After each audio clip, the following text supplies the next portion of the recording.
The tsunami that hit South and Southeast Asia was the worst natural disaster in recent history.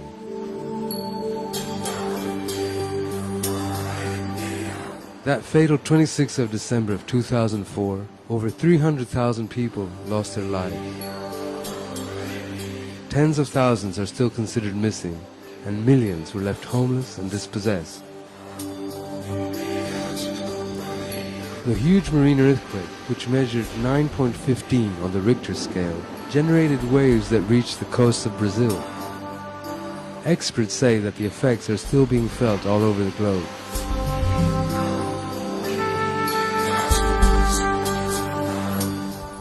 When I arrived at the disaster zone, 5 weeks after the tragic event, it was like entering hell. Ruins and refugees everywhere. People in total state of shock. Thousands of orphaned children, people who lost everything.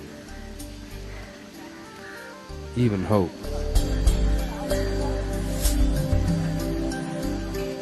Indonesia was the worst hit of all. 126,000 people died here. Millions lost everything they owned. Hardly any houses were left standing in Banda Aceh. On the west coast of Thailand, on Phuket and Phi Phi Island, where tourists come in droves every year, 5,000 people died, including 1,700 foreigners from 36 countries who are spending their Christmas holidays here.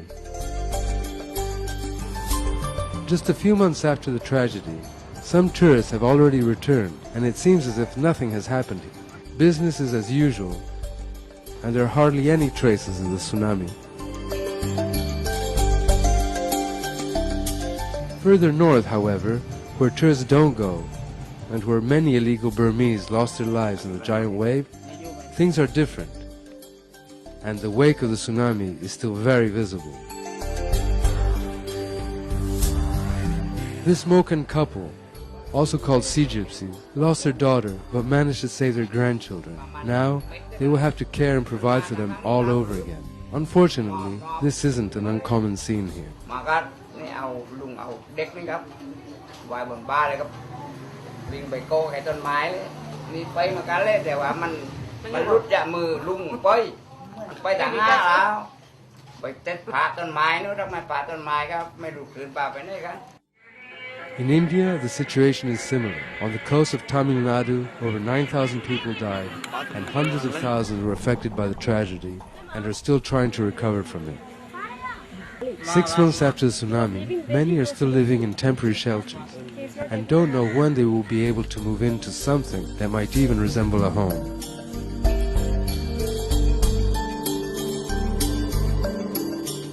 In Sri Lanka, where I stayed for more than 3 months, the situation is far worse. After Indonesia, this is the country worst affected and that will take the longest to recover. කුඩට නැග්ගට පස්සේ එක දිගට වතුර හින්දුනාට පස්සේ එක දිගට රැලියටක් ගහගෙන එනකොට මගේ අම්මා අතින් ඇතෑරුණා. ඊට පස්සේ මට අම්මා අල්ල ගන්න බැරි වුණා.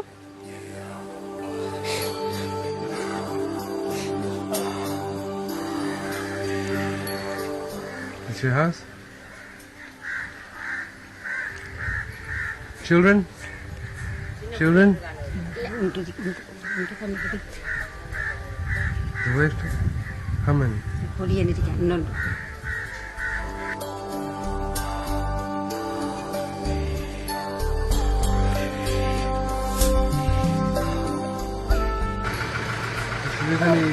family? நீங்க அவங்க குடும்பத்துல யாராவது இழந்திருக்கீங்களா? என் மகன் ஒரு ஆள் இழந்துட்டேன். She has lost a son. என் மகன் ஒரு ஆள் இழந்து. வேற யாரையும் இழந்திருக்கீங்க? She has lost her own son.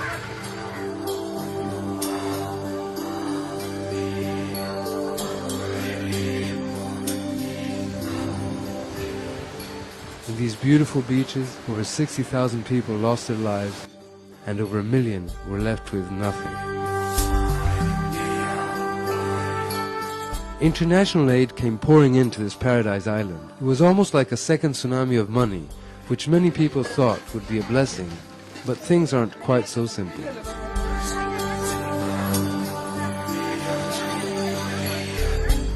Sri Lanka will receive $9 billion over the next 3 years. And though it might seem hard to believe, the problem now is how to spend that huge amount of money with equity and justice. It is an enormous challenge in a poor country plagued with corruption and ethnic conflict. This is also a war-affected area. There was a war raging here for the last 18-20 years. So there is also a concern of fairness, because along the coast you're getting people who are getting a lot from the NGO community. But whereas just 3 or 4 kilometers inland, there's total neglect. And for people who've had a tsunami-like situation for the last 18 years. And so we also have to look at issues of fairness and equity.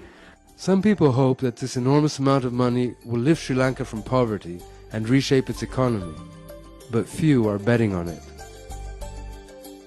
As in many other countries, governmental bureaucracy is slow and ill-equipped to deal with emergency situations such as this. The Disaster and Emergencies Committee have never had a response from the British public like they've had now.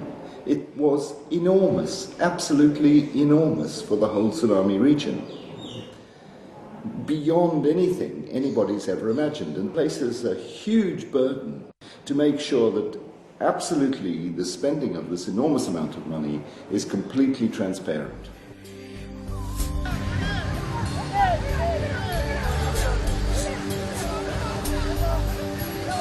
International cooperation, with all its goodwill, overwhelmed the government's and the local NGOs' capacity to deal with this huge amount of money in an immediate and effective way.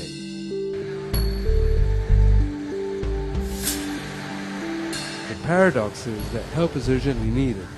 This help has come, but it is almost impossible to distribute it, and the people are beginning to despair.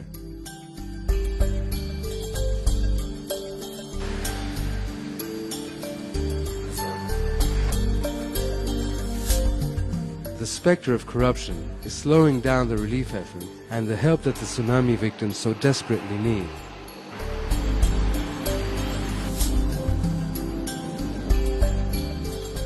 While the rest of the world focuses on other things and begins to forget this recent tragedy, we must remind ourselves that millions of people are still living in subhuman conditions.